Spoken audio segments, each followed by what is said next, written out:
So today we start with the next portion, the spirituality of priesthood.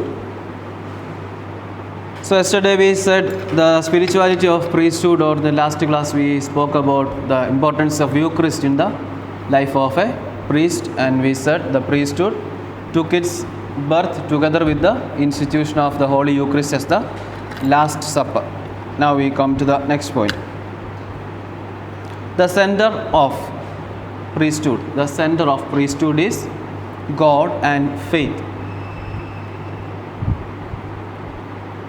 The center of priesthood, or the central point of priesthood, is God and faith.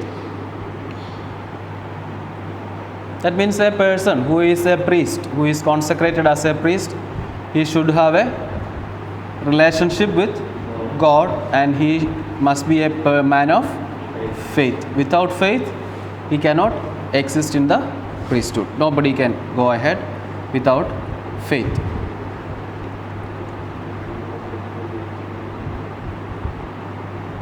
As a priest, he becomes a consecrated person.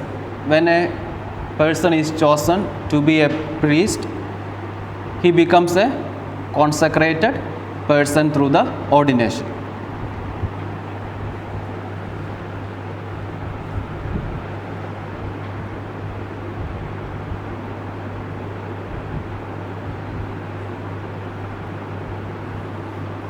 But this consecration never cuts off him from the society. He is chosen from the society and he is in the society, but he remains apart from others.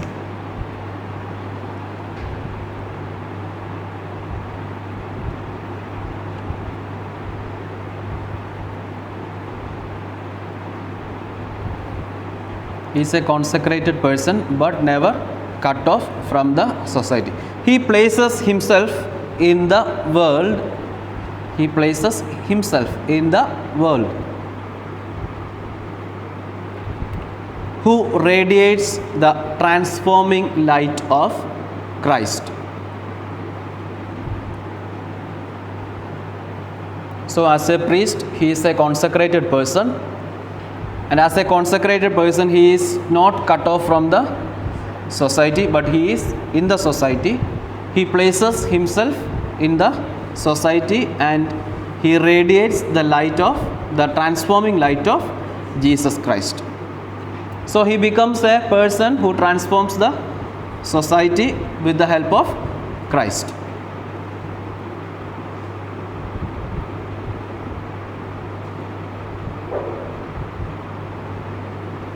So when we speak about priest as a person who transforms the society, he requires three things in his life, or three requirements, urgent requirements for a priest to be a person of transformation. Three urgent requirements that should be there in the life of a priest. First one is intimacy with Christ. So a person, to radiate the transforming light of Christ, he should have an intimate relation with Christ, an intimacy with Christ. Second point, imitation of Christ. Imitation of Christ. In the previous class we spoke about the life that is demanded from a priest is the life of Jesus. So when we speak about imitation of Christ, he is supposed to imitate the life that is, the way that is shown by Christ. Third point, an active participation in his mission, or Christ's mission. An active participation in his or Christ's mission, for which an active participation in Christ's mission, for which Jesus gave up his life,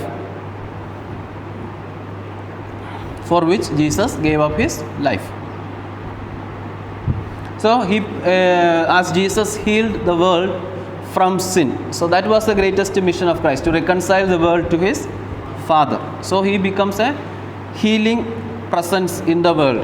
The world is healed out from the sinfulness. So in the same way, when a priest takes part in the mission of Christ, he also becomes a healer. He brings a kind of transformation into the sufferings of the world.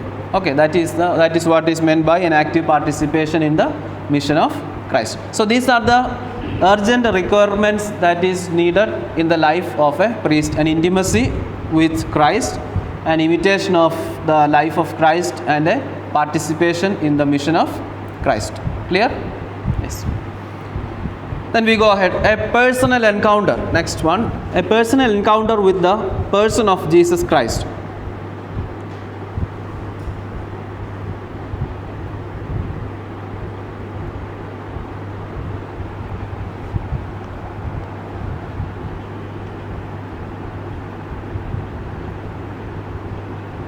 A personal encounter with the person of Jesus Christ should be the animating nucleus of a priest. A personal encounter with the person of Jesus Christ should be the animating nucleus of the life of a priest. So every action, every mission, every celebration of the sacraments, all the activities he takes up, everything should be based on this relationship with Christ, or he does everything for the sake of Christ. Am I clear? Yeah. Next one, it sustains his vocation. So this personal encounter with Christ,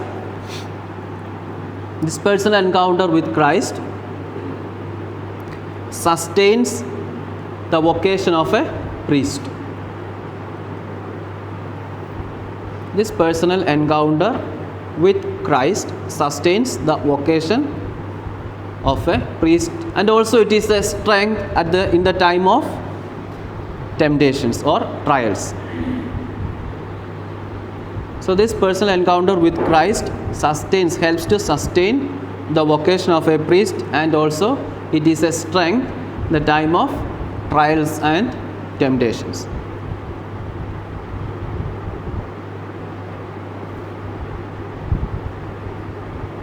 And how we encounter, or how we get this encounter with Christ?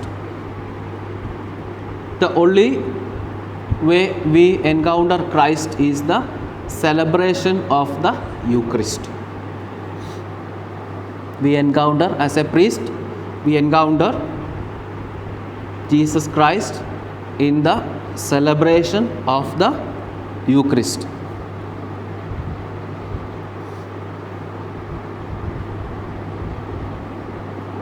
And again we insist and we repeat, the center of the life of a priest is the celebration of the Holy Eucharist. The priestly spirituality is centered around the Eucharistic celebration, or day-to-day Eucharistic celebration. Okay. And celebration of the Eucharist doesn't mean that we offer the holy sacrifice every day, but it is a continuous process. We said that the Eucharist is a self-giving of Christ. After the liturgical celebration of the Eucharist, you move out into the world and you continue this celebration by giving yourself to the world, and you make a transformation, or you radiate the transforming light of Jesus to others. Okay. So celebrating and the living, celebrating and continue. Celebrating and the living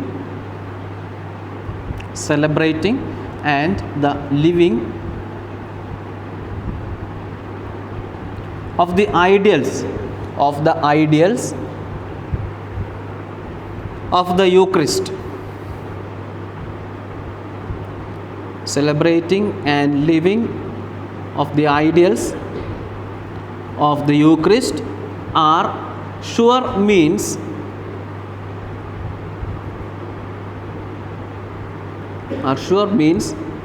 to bring transformation in the society.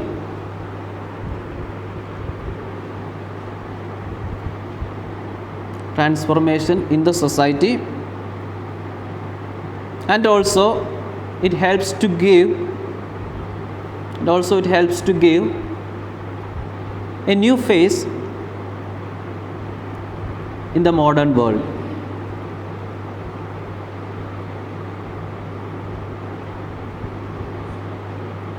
Helps to give a new face in the modern world to the church. To the church. Am I clear? Yes. So when we celebrate the Holy Eucharist in the liturgy, then we leave the ideals of this Eucharistic celebration. This helps to transform the society, and also it gives a new face to the church in the modern world. And how we leave these ideals of the Eucharist?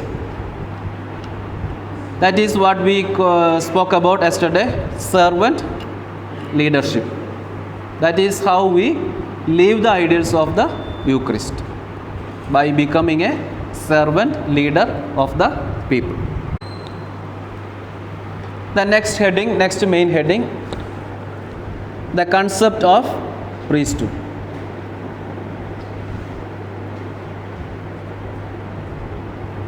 Next main heading is the concept of priesthood.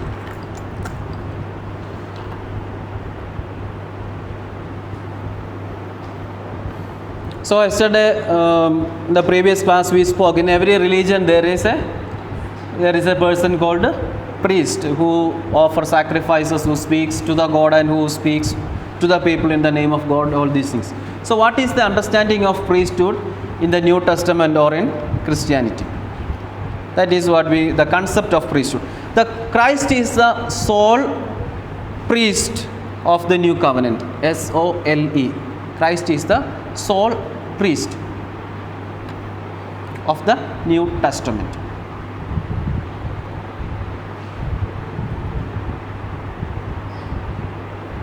Of the New Testament, a priesthood preached by Christ,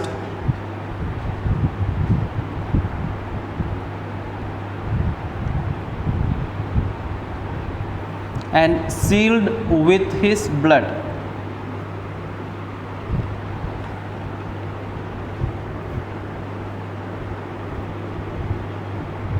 That what we call the priesthood of the new covenant.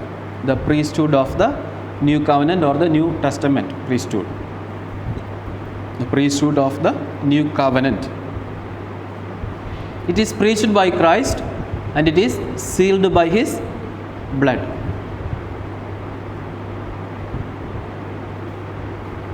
The priesthood of the New Testament,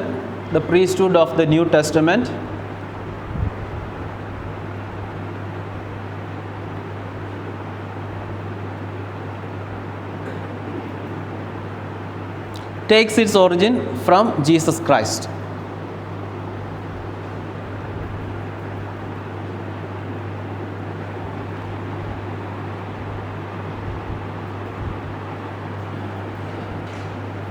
Takes its origin from Jesus Christ.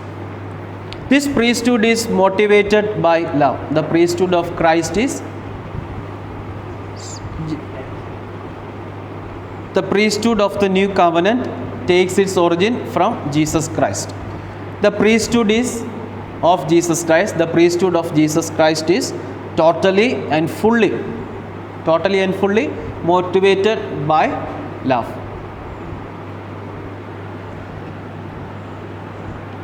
When we look into the Old Testament, we see it is as a cultic priesthood.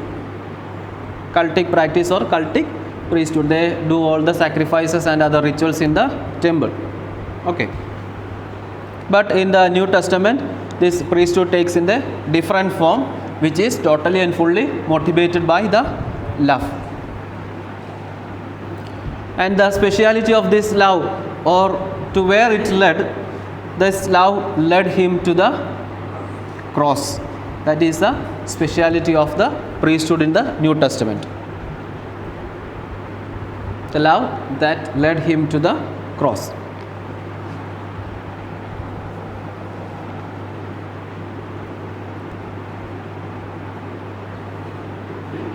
That is why in the previous head class or today itself, in the beginning we spoke, the third requirement from the part of a priest is a participation in the mission of Christ, for which he gave up even his life. Okay. Then Christ made himself a sacrifice. The speciality of the New Testament priesthood, or the Jesus as a priest, the speciality of Jesus as a priest is he became the priest and he himself became the sacrifice.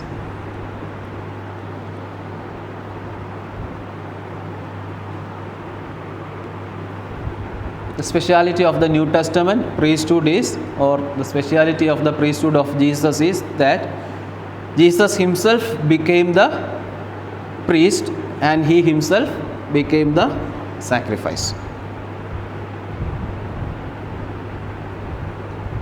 And this happens through love and self-giving. This happens through love and self-giving.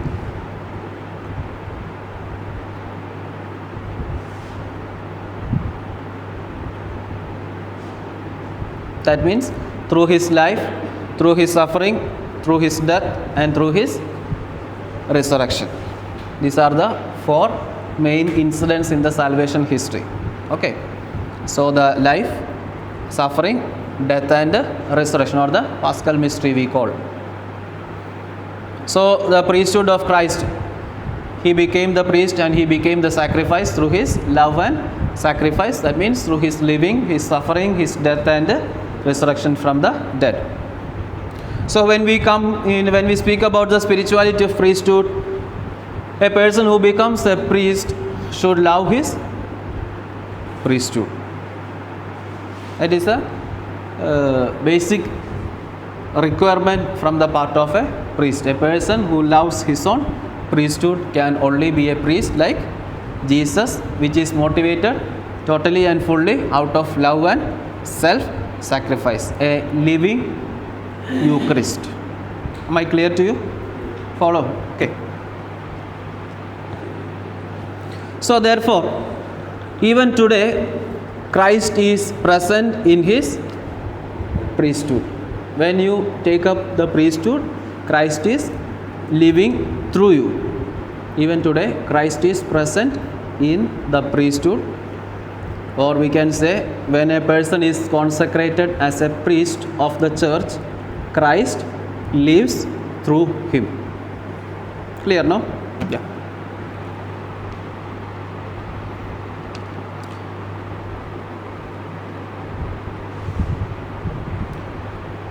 By motivating the priesthood with love, Jesus gives a different meaning to the priesthood. By motivating it out of love, Christ gives a different meaning to the priesthood.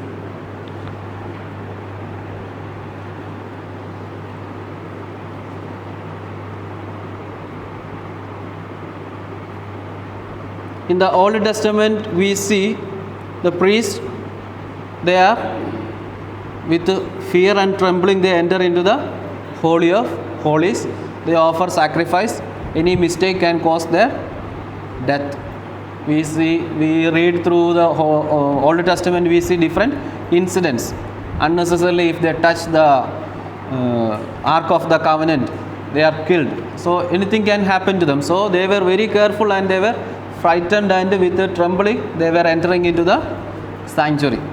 And there they were not offering themselves, but they offer the lambs and other sacrifices that is prescribed in the law of Moses. Okay, or in the Deuteronomy. So accordingly, that was the difference between the Old Testament priesthood and the New Testament priesthood. In the New Testament priesthood, it is motivated out of love, whereas in the Old Testament it is totally a kind of cultic priesthood. Then Christ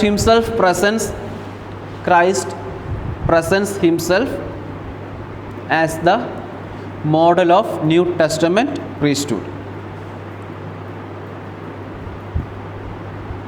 Christ presents himself as the model of New Testament or New Covenant priesthood.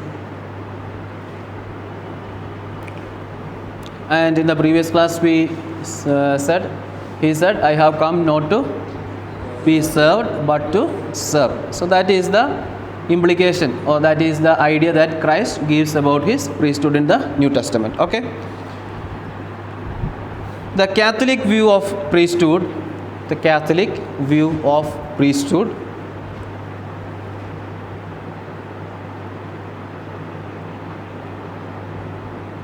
the Catholic view of priesthood considers it as a the Catholic view of priesthood considers it as a vocation.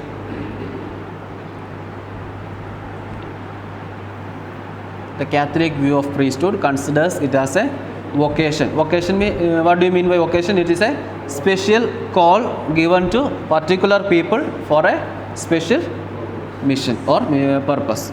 A special call given to a particular people for a special purpose.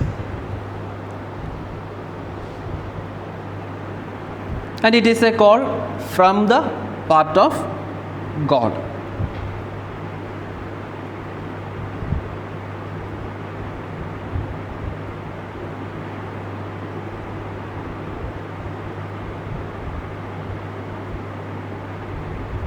It is a call from the part of God. In the Old Testament we see that the Levites are kept apart as the priests of God, and from the father the son takes up the position. It is a kind of hereditary, or they handed over to the next generation, and it was going on. It remained in one family. But in the New Testament God calls anyone and anybody whom he wants, not to a particular group of people or a particular race or anything. It is extended to all. Okay.